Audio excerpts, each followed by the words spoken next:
Hi, welcome to Edible Paper, a podcast by me, Paper Izzy, the concept of which is that I take some of a Delta 9 gummy and then talk about stuff. So today's episode is going to be a little different than anything I've done before on the podcast. If you've been subscribed to the channel for a long time, you may remember a series I did back in the day called God in Strange Places. That's when I was still a Christian. I'm sorry if my dad ever listens to this. Sorry, Daddy. Don't have to worry about my mom. Anyways, but in any case, the reason I mention that is because today I want to start a series where I read the Bible.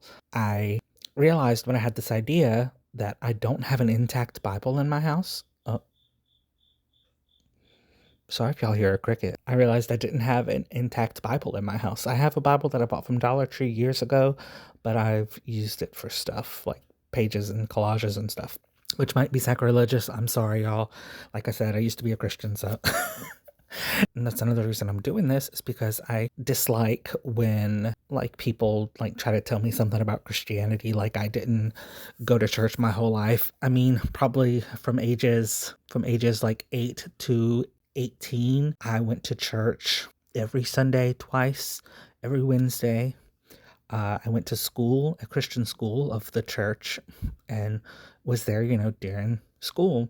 And then some weeks we were there on Saturday mornings, preparing for what they call a bus route, and that's where buses go pick up kids for school or for church. So there were some weeks of my life when I was literally at church, in the church, for the entire week, like always there. And like I said, I graduated from Christian school. Bible class was the only class that I got A's in.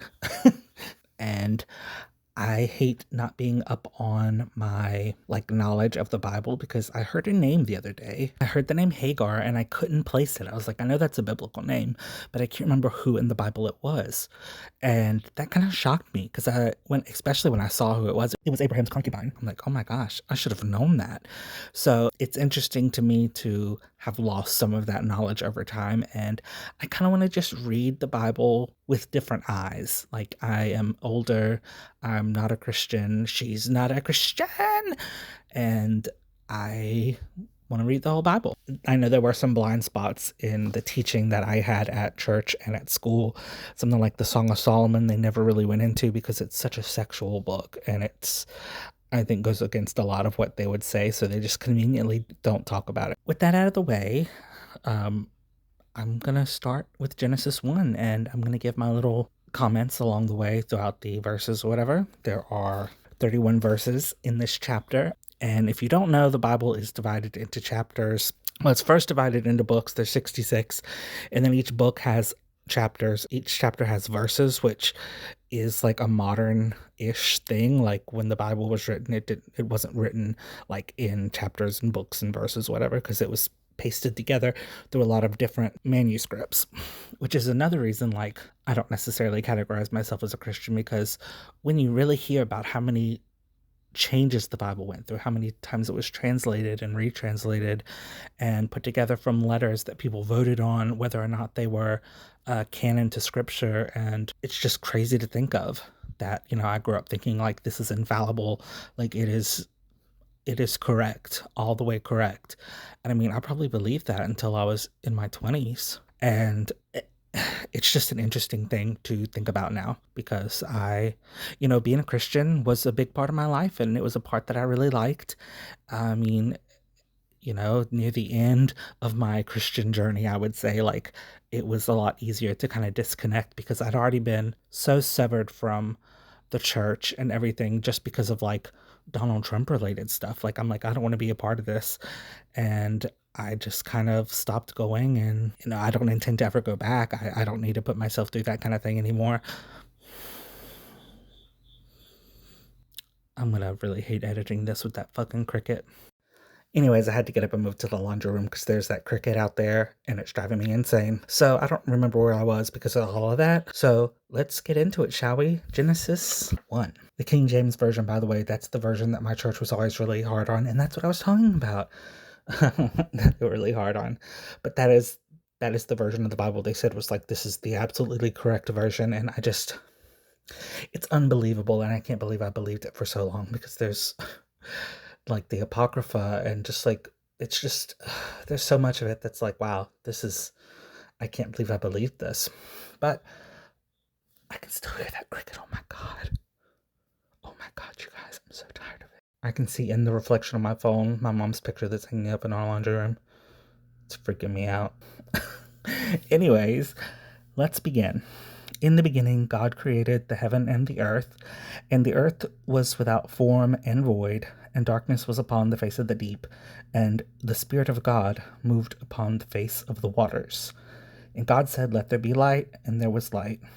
And God said that it was good, and God divided the light from the darkness. And God called the light day, and the darkness he called night, and the evening and the morning were the first day.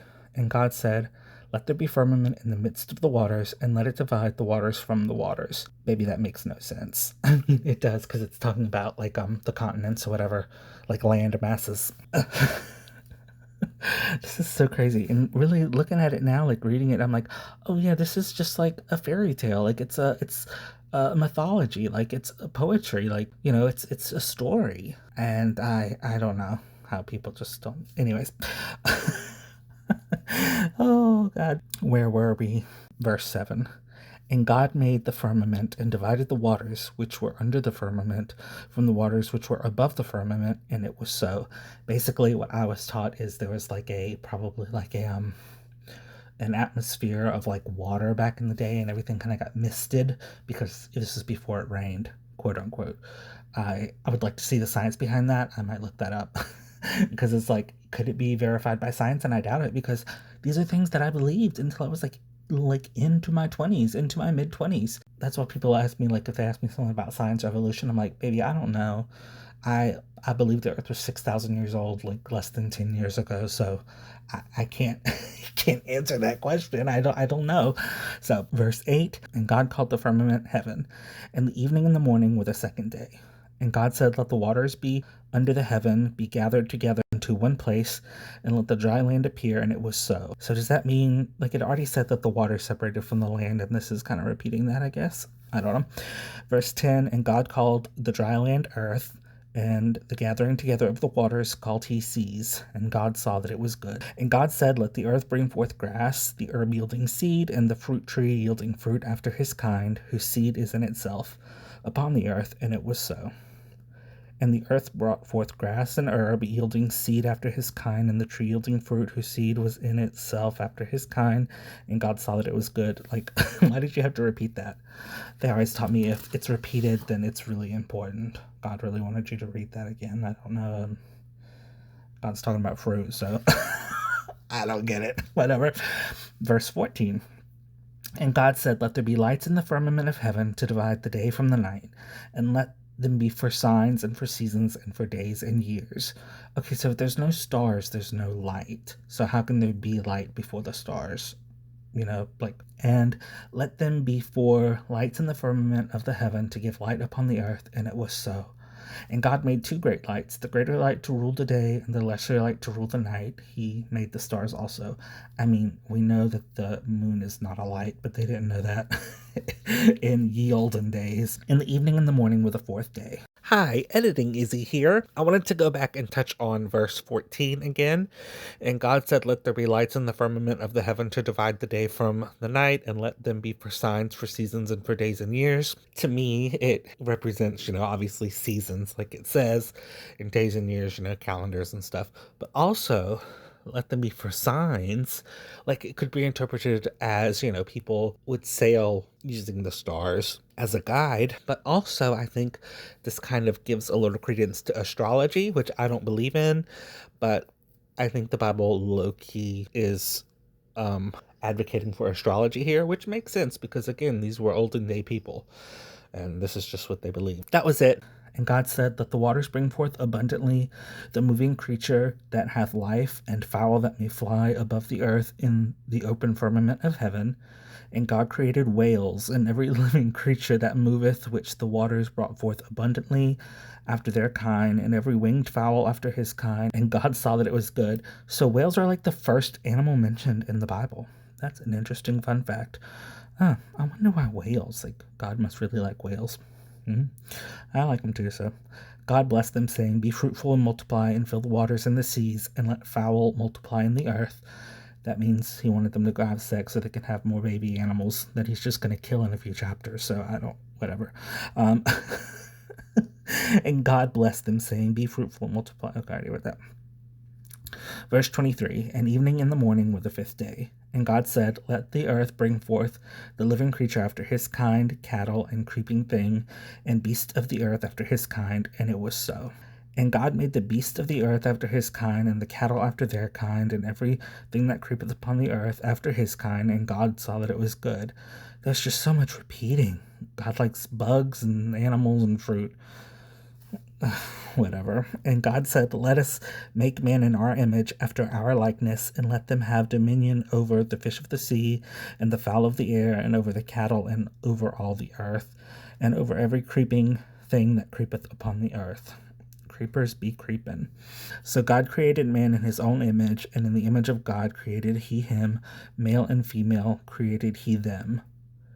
Okay, so this first chapter of the Bible, I feel like God created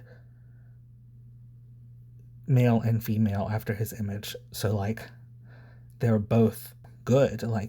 God it's okay to be a man or a woman or a male or a female, and it's also okay to be a trans male or a trans woman or trans femme or trans mask. You can be any gender identity you want to be, because it doesn't matter. You were created after God, and that's listen to me being half religious, that sounds creepy, but I mean, I feel like it's reaffirming gender. God created he slash him, and they slash them, but God created the complexities and the beauty in gender for us to explore and be ourselves, and it doesn't matter what gender it is. That's or no gender at all. That's what God wants. He wants us to enjoy the depth and the wonders of his creation. Of course, this is if God existed. And see, that's the thing. It's I say I'm not religious, but it's I just know so much of this stuff, and it's kind of it's very ingrained in me. And I know that's that's something that I've tried to get away from. I don't want it to be ingrained in me. That's not the way I live my life. This isn't the set of rules that I go by. I mean, I think you can get a lot of good stuff out of the Bible, and I got a lot of good stuff out of the Bible and Christianity, but the way it is now, Christianity is not. I don't think it's doing what it's supposed to do. I mean, I could be wrong. I know religion is a lot of times used to manipulate people, but I don't think it started that way. But that's just me speaking. So, or the Bible says trans people are okay, so y'all need to get over it. And God blessed them, and God said unto them, "Be fruitful and multiply, have sex, and replenish the earth and subdue it, and have dominion over the fish of the sea, and over the fowl of the air, and over every living thing that moveth upon the earth." So I know a lot of people talk about, I mean, I say a lot of people, I'm literally going from my own experiences and my own, what I was taught. And I'm not saying any of this is correct or whatever. I'm just saying that this is what I was taught, and this is how it was phrased the correct way to interpret the Bible, which seems silly because you should be able to interpret it for yourself, and I think that's the point. Anyways, um, I've heard that, this is why you should treat your pets well, is because God said we have dominion, and, we should be kind to our pets and to animals, and which is a really nice idea. I really like the fact that it's hey, don't hurt animals. Animals are here because, they're here to bless us and help us or whatever. But then they go out, Sunday, you need a steak. I always thought that the Bible kind of advocated for veganism, because later in the garden, uh, they didn't start eating meat until they sinned. So I think God said, maybe veganism is what you should be doing. Don't hurt my animals. I put them there for you to shepherd over, not to eat. I'm such a hypocrite because I eat meat. I'm so sorry. I love the little animals, and we're not getting into that right now. We'll have a whole episode about veganism one day. I have an expert to give me his expert opinion. That's my opinion. Okay, verse 29, and God said, "Behold, I have given you every herb bearing seed which is upon the face of all the earth, and every tree in the which is the fruit of a tree yielding seed, to you shall be for meat. And see, there you go. Like how would they know what meat is? Because they've never eaten an animal. They were just created. Did God have to explain to them the concept of meat? Also, I'm going to go back a few verses. Sorry. Verses 26 and 27. I got distracted with my rant on gender. But something that gets me about this verse or these verses is the way God talks about himself or himself. And I know that's like supposed to be the Trinity. I was taught that the Trinity is 100%. No, that's Jesus. That the Trinity was three people and one person at the same time. That's not possible, but it's mythology. So the but the way God talks about himself here is very gender fluid and very like I think that God wouldn't have a gender. Uh, but it also makes me think of like aliens. Like, what if aliens were the source of everything? I don't know, that's such a high thing to say. And I had this thought before I was high, but like it just, I think it would make a really cool sci fi story. I'm just going to say that. Oh, a sci fi Bible. I love the idea of that. The problem is with a lot of stuff that's based off Christianity, it is, of course, Christian leaning and has one, probably bad acting, and two, it probably pushes, propaganda and a narrative that I don't want to engage in. So I love stuff about the Bible that's not necessarily from a Christian perspective because I like the Bible, I like the imagery, I like the mythology of it all, but I don't want it to be pushed down my throat like this is the 100% real thing that you should believe because it's like, come on, we're adults, really. I just don't understand it. Anyways, we're about done. Verse 30, and to every beast of the earth, and to every fowl of the air. Oh, I already read that one. No, I didn't, because it's another repeat. I don't understand that. Why does it repeat so much? We're only in chapter 1.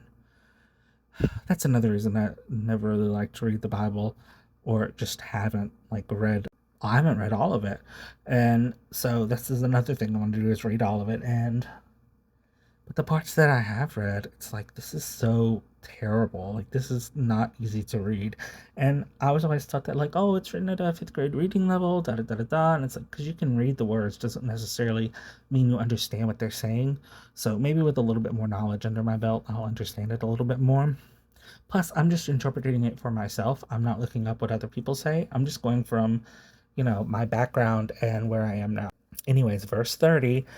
And to every beast of the earth, and to every fowl of the air, and to everything that creepeth upon the earth, wherein there is life, I have given every green herb for meat, and it was so. And God saw everything that he had made, and behold, it was very good. And the evening and the morning were the sixth day. So that was Genesis 1. Some thoughts. Some thoughts. It's a lot. It's just so much that is so fantastical. And can't we just admit that this was a bunch of people who didn't know anything just writing about what they thought was happening? I mean, or they were on drugs or something. Like this, we're adults. Like I said, I'm not trying to shame anybody if you're religious because I, after I just got done shaming. But really, if someone believes in the Bible, I have one friend, I won't say her name, I don't know if she really wants me to, but she's the best Christian that I know, hands down. Um, she is actually nice to people. That's the thing. There's a lot of stuff in the Bible, but at the end of the day, be nice to people. That is the main message of the Bible, in my opinion, is to be nice to each other. At the end of the day, kindness can come out number one, but nobody believes that. Even people who say they're Christians, they're not kind. And again, that's a big reason that I'm not a Christian, is just this isn't right. This is not what I would categorize as a Christian. That is not what's happening today. When someone calls themselves a Christian, I automatically think there's no way. And maybe that's me being judgmental. Sorry, not sorry about it. But doing wrong stuff or sin or whatever you want to call it is, I mean, it can be a big deal depending on if you're hurting somebody. But I feel ignoring there's a verse in the Bible, it says, and the greatest of these is love. Love and kindness are supposed to be number one in this world. And that's something that I do like to take from the Bible. Is kindness is, is it. All we have is each other. So I do like to get stuff from it, but from a secular perspective, I guess. Like, I'm not taking it seriously. It's a story for me to look at and read, and like Jesus is like my one of my favorite characters, like right up there with Sailor Moon. Like I like the concept of like the character Jesus, and I guess I have like my own head canon about him or whatever. And like I see it from a different perspective now that I'm older and not a Christian, but like I fuck with Jesus. And he was kind of crazy and was flipping tables and shit, but like I mean he was Jesus, so he can do whatever he wants. Those are the books of the Bible that I like the most because I like hearing about Jesus. Sorry. So this is the first episode of this. If you guys liked it, please let me know.